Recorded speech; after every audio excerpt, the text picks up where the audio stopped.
ఒకసారి మీరు ఆలోచించండి. బటన్ నొక్కాను అంటే ఎంతమందికి బటన్ నొక్కగలిగాడు చెప్పండి? ఎంతమంది జీవితాల్లో మార్పు వచ్చింది చెప్పండి? మీరు ఆలోచించండి. సంక్షేమం ఒక ప్రభుత్వం యొక్క బాధ్యత. పేదరికంలో ఉన్న ప్రతి ఒక్కరిని ఆదుకోవాల్సిన రాజ్యాంగం ఇచ్చిన మన హక్కు అది.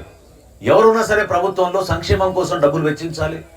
పేదలకి, మహిళలకి, వితంతులకి, వృద్ధులకి వాళ్ళ జీవితాలు బాగుండేటట్టు ప్రభుత్వం డబ్బులు ఖర్చు పెట్టి పెన్షన్లు ఇవ్వాల్సిందే. అదేవిధంగా పిల్లలు చదువుకుంటున్నప్పుడు వాళ్ళకి ఉచితంగా వాళ్ళకి విద్యా అవకాశాలు ఇవ్వాల్సిందే. కొంతమందికి స్కాలర్షిప్లు ఇవ్వాలి, వాళ్ళకు ఉన్నత చదువులు చేయడానికి వాళ్ళకి సహాయం అందించాలి. అదేవిధంగా సంక్షేమం చేసినప్పుడు అభివృద్ధి కార్యక్రమాలు కూడా 100% చేయాలి. ప్రతి ఒక్కరికి కుళాయి ద్వారా మంచినీటి సౌకర్యం అందించాలి. ప్రతి ఒక్కరికి ఆ గ్రామంలో ఉన్న పరిస్థితులను ఆధారం చేసుకుని అక్కడ మనం రోడ్లు వేయాలి, కనీస వసతులు కల్పించాలి. ఈ రోజున పంచాయతీకి రావాల్సిన నిధులు కూడా దుర్మార్గంగా రాత్రి వేల కోట్ల రూపాయలు ఈ ప్రభుత్వం దారి మళ్లించేస్తోంది. ఎక్కడ చూసినా కూడా పాపం గ్రామీణ ప్రాంతాల్లో ఇబ్బంది పడుతున్నారు. లైట్లు వేయాలంటే సర్పంచ్ గారు సొంత డబ్బుల్లోంచి ఆయన ఇంట్లో తీసుకొచ్చి లైట్లు వేయాల్సి వచ్చే పరిస్థితి. దయచేసి మీరందరూ కూడా, ఎన్నికలు కేవలం 2 నెలల దూరమే ఉంది.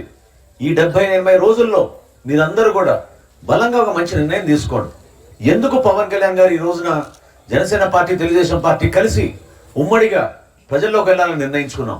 కారణం ఏంటి? ఎందుకంటే మన రాష్ట్రాన్ని అంధకారంలో నెట్టేసి కనీసం పట్టించుకునే నాదుడు లేకపోతే ప్రజలు ఇబ్బంది పడుతున్నారు.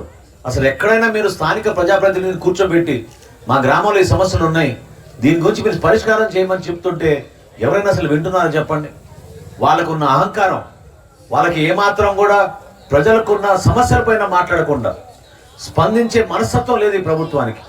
వాళ్ళు కేవలం వాళ్ళ ఆస్తుల గురించి, వాళ్ళ డబ్బుల గురించి, వాళ్ళ పదవుల కోసం పరిమితం అయ్యారు. కానీ రాష్ట్ర వ్యాప్తంగా ప్రజలు పడుతున్న ఆందోళనతోటి, వాళ్ళు పడుతున్న ఇబ్బందుల గురించి వీళ్ళు ఎక్కడ కూడా మాట్లాడుకోలేకపోతున్నారు. ప్రజలు కూడా ఆ విధంగా ఎదురు చూస్తున్నారు. ఎందుకంటే రైతులు ప్రత్యేకంగా మన ప్రాంతంలో ఎక్కువగా రైతాంగం ఉంది కాబట్టి ఈ 9 పంటలు నష్టపోయినాయి ఇప్పటి వరకు. 9 సార్లు రైతులు నష్టపోయారు ఈ 5 సంవత్సరాల్లో. 9 సార్లు ప్రభుత్వం ఏదో కబుర్లు చెప్తున్నారు, సర్వే చేపిస్తామంటారు, గ్రామీణ ప్రాంతాల్లో వస్తున్నారు, అధికారులు వస్తున్నారు అంటున్నారు. ఏమనంటే రైతు భరోసా కేంద్రాలు ఉన్నాయంటున్నారు. ఎక్కడున్నాయి రైతు భరోసా కేంద్రాలు? దేనికి ఉపయోగపడ్డాయి చెప్పండి?